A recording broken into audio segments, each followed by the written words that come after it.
Hello friends, my name is Dilip Kumar. आज हम वसंत भाग द्वितीय का पाठ 3 हिमालय की बेटियां पढ़ेंगे। हिमालय की बेटियां पाठ पढ़ने से पहले हम इनके जो लेखक हैं श्री नागार्जुन जी के बारे में कुछ महत्वपूर्ण जानकारी लेंगे। सबसे पहले हम इनके जीवन परिचय के बारे में जानें तो इनका जन्म 30 जून 1911 में जिला दरभंगा बिहार में हुआ तथा इनकी मृत्यु 5 नवंबर 1998 को दरभंगा बिहार में हुई। इनका वास्तविक नाम वैद्यनाथ मिश्र था।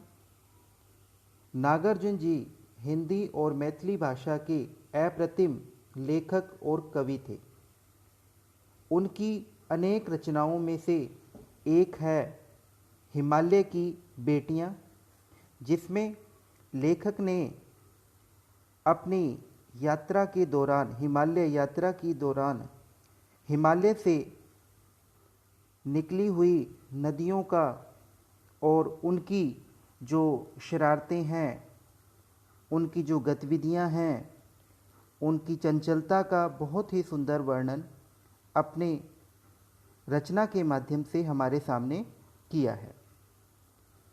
हिमालय की बेटियां यानी कि जो हिमालय पर्वत है, उन पर्वत से निकलने वाली जो नदियां हैं, उसके लिए लेखक ने बेटियां शब्द प्रयोग किया है। इस पाठ में लेखक ने हिमालय का मानवीकरण किया है। लेखक ने हिमालय को एक पिता के रूप में माना है तथा हिमालय से निकलने वाली जो नदियां हैं उनको उसकी बेटियों के रूप में माना है, उनका मानवीकरण किया गया है। तो अब हम आगे इस पाठ को पढ़ने के लिए चलते हैं। अपनी यात्रा के दौरान लेखक नागार्जुन जी कहते हैं, अभी तक मैंने दूर से देखा था हिमालय पर्वत को और उनसे निकली हुई नदियों के बारे में कह रहे हैं। बड़ी गंभीर, शांत, अपने आप में खोई हुई लगती थी और ये जो नदियां हैं वो बड़ी गंभीर हैं। ऐसा लगता है कि वो बिल्कुल शांत किसी विचार को लेकर अपने आप में खोई हुई लगती हैं। संभ्रांत महिला की भांति, यहाँ पे संभ्रांत का मतलब होता है सभ्य, सुशील। ये एक गुण के रूप में महिला की विशेषता को बता रहे हैं। ऐसी वो प्रतीत होती हैं नदियाँ।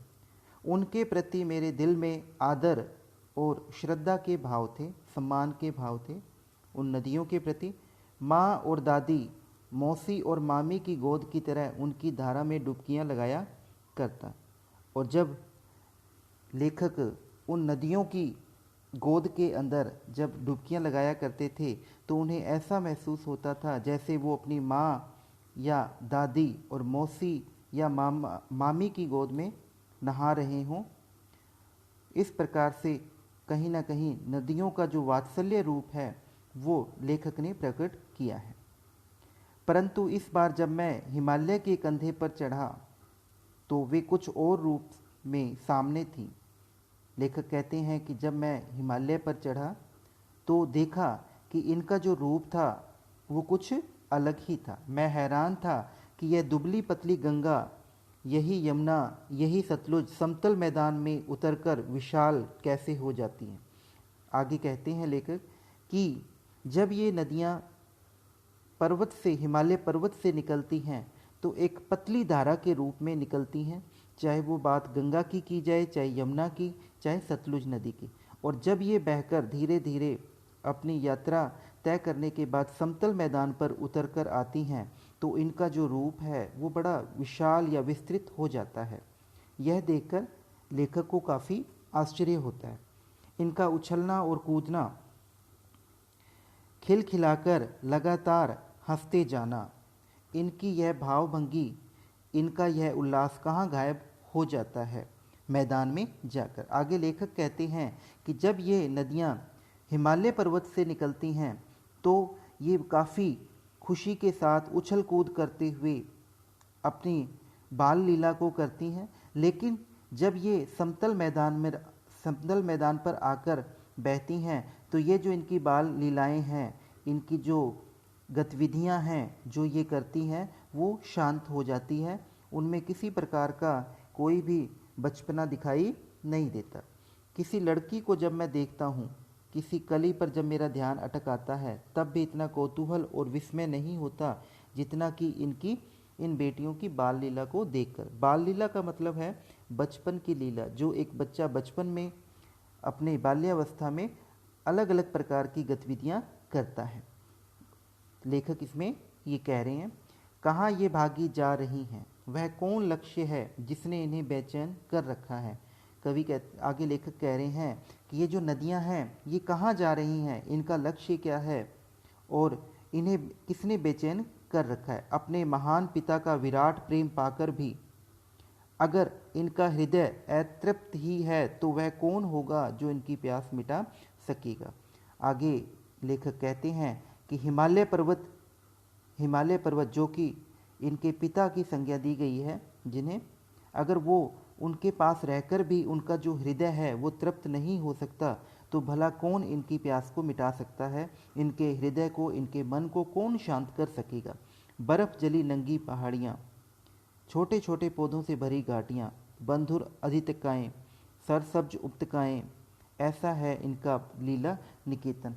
और जब ये नदियाँ आगे बहती हुई बर्फ़ से जो नदी पहाड़ियाँ हैं, छोटे छोटे पौधों से भरी जो घाटियाँ हैं, जो घाटियों के चारों तरफ छोटे छोटे पौधे हैं, और जो उन पर्वतों के किनारे जो घास उपजी हुई हैं, जो घास पैदा हुई हैं, ठीक है, पर्वत के चाहे साथ वाले हिस्से में या पर्वत के ऊपरी हिस्से पर, तो वहाँ पर जब वो जाती हैं तो वो अपनी अलग लीला करती हैं। अलग बाल लीलाएं इनकी देखने को मिलती हैं। खेलते खेलते जब ये ज़रा दूर निकल जाती हैं और जब ये बहते बहते ज़रा दूर चली जाती हैं तो इन्हें अपने रास्ते में कुछ विशेष वृक्ष देखने को मिलते हैं। इनके किनारे जो है कुछ विशेष वृक्ष भी देखने को मिलते हैं, जिसमें देवदार के पेड़, चीड़, सरो, चिनार के पेड़, सफ़ेदा, केल के जंगलों में पहुंचकर शायद इन्हें बीती बातें याद करने का मौका मिल जाता होगा कि यहाँ पर जो उनका जीवन है, जब वो पेड़ों के पास पहुँचती हैं तब उनका जीवन कुछ अलग होता है, और जब वो एक समतल मैदान पर बहती हैं तब उनका जो जीवन है वो कुछ अलग होता होगा। कौन जाने बूढ़ा हिमालय अपनी नटखट बेटियों के लिए कितना सिर धुनता होगा। अब आगे लेखक कहते हैं कि जो हिमालय पर्वत है, जो बूढ़ा हिमालय पर्वत है, वो अपनी इन नटखट जो बेटियां हैं, नटखट यहाँ पे नदियों की अपने कह सकते हैं कि जो उनकी विशेषताएं हैं, कि जो उनकी गतिविधियां हैं, है ना, उनके लिए वो कह रहा है, लेखक कह रहे हैं, बड़ी बड़ी चोटियों से जाकर पूछिए तो उत्तर में विराट मौन के सिवा उनके पास और रखा ही क्या है। अगर हम बड़ी बड़ी चोटियों से जाकर पूछते हैं तो उत्तर दिशा में जो विराट जो पर्वत है वो चुपचाप बैठा हुआ है और शांत है, उसके पास कोई भी जवाब नहीं है। सिंधु और ब्रह्मपुत्र ये दो ऐसे नाम हैं जिनके सुनते ही रावी, सतलुज, व्यास, चनाब, झेलम, काबुल यानी कि जो कुंभा या अपने, और कपिशा, गंगा, यमुना, सरयू, गंडक, कोसी आदि हिमालय की छोटी बड़ी सभी बेटियां आँखों के सामने लगती हैं। आगे लेखक कहते हैं कि सिंधु और ब्रह्मपुत्र ये दो ऐसे नाम हैं, अगर जब हम इनका नाम लेते हैं तो इनका नाम लेते ही इनकी जो अन्य छोटी बड़ी जो नदियां हैं जिनका मैंने अभी नाम लिया है, उन सभी की जो प्रतिमा है वो हमारी आँखों के सामने नाचने लगती हैं, जो कि हिमालय से निकली हुई हैं। वास्तव में सिंधु और ब्रह्मपुत्र स्वयं कुछ नहीं है, दयालु हिमालय के पिघले हुए दिल की एक एक बूंद न जाने कब से इकट्ठा होकर इन दो महानदों के रूप में समुद्र की ओर प्रवाहित होती जा रही हैं। ये जो सिंधु और हिमालय जो नदियां हैं, यह हिमालय पर्वत पर तो जो जमी हुई बर्फ़ है उसके जो एक एक बूंद है उनसे मिलकर बनी हुई नदियां हैं, और ये बहती हुई न जाने अपने महानदी के रूप में समुद्र की ओर प्रवाहित होती जा रही हैं। समुद्र की ओर मिलने के लिए ये अपनी यात्रा के अंदर चली जा रही हैं। कितना सौभाग्यशाली है वह समुद्र जिसे पर्वतराज हिमालय की इन दो बेटियों का हाथ पकड़ने का श्रेय मिला है।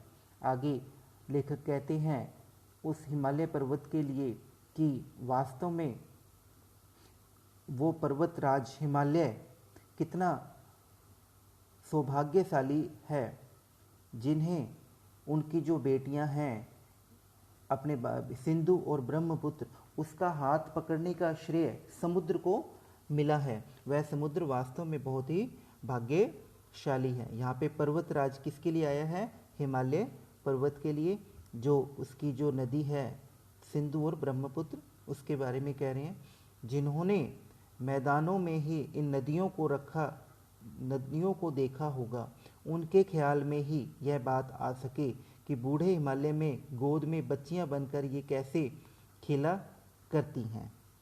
अगर हम बात करें, कोई भी मनुष्य, कोई भी व्यक्ति इन नदियों को देखता है तो उसे उसकी जो वास्तविकता है, उनकी जो वास्तविक जीवन जो है, जहाँ से उनका जीवन प्रारंभ हुआ, उसको देखने का या उसको अनुभव करने का जो मौका है वो उन्हें नहीं मिल पाता।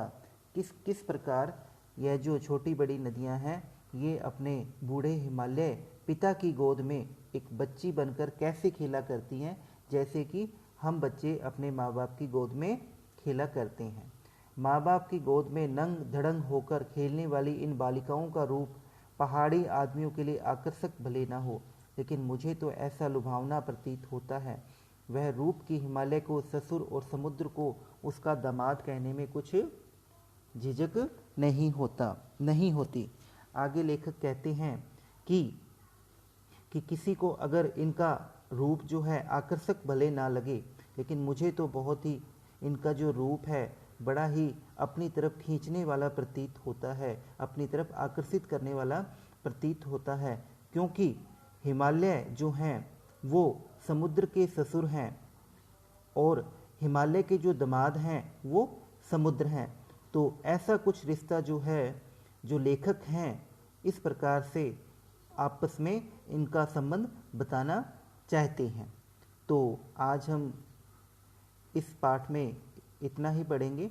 अगला जो अंक है हमारा आगे की वीडियो में हम देखेंगे। धन्यवाद।